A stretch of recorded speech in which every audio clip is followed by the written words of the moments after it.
Hey everybody, this is Brian from Precision Vending. Today I want to go over your agitator motor and your agitator spinner inside your hopper.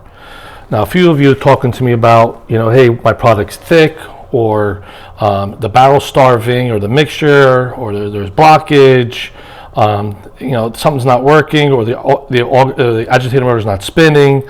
So what I want you to do is look at this piece. This is your agitator blade. Okay, again, you always got to make sure it's clean. You got to make sure everything in here is clean when you're cleaning the machine.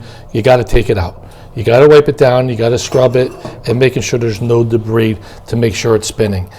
If you are operating this agitator motor and you have it in auto and you're making ice cream and your product inside the hopper is thick, it's going to have a hard time for it to spin. Now, when it's hard to spin and the product inside your hopper is thick, it's putting strain on your motor. It's working super, super hard, and on that belt, it's putting stress.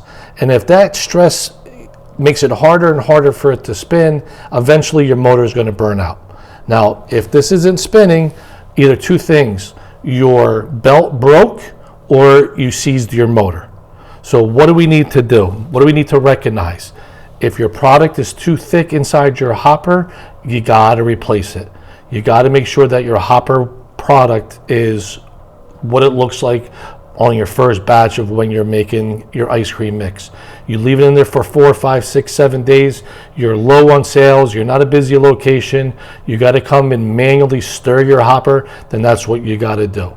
So what I want you to do is I want to see what it looks like. So if I turn on the ice cream machine, I'm going to put it in auto. The compressor is going to kick in. Your agitator motor is going to spin. That's going to keep your product moving and keeping it fresh. It's going to move, but it's going to move for product that is thin, that's water-like. If you're in there and it looks like cake batter, it's going to make it that much harder to spin, and it's not going to work. I'm going to hit stop so you can hear me. I'm turning off the ice cream machine. And also with thick product, if you look down into the bottom right corner, that's where it feeds your barrel.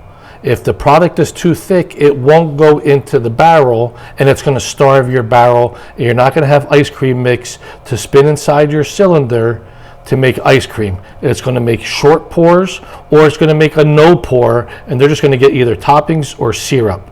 So at your slower locations, you got to make sure that you're in this location and actually stirring it with a spatula, moving the product around, putting less product in, so if you're not wasting it, but you have to make sure you cannot add extra water to thin it out, because then you ruin the integrity of the product that you're supposed to be serving.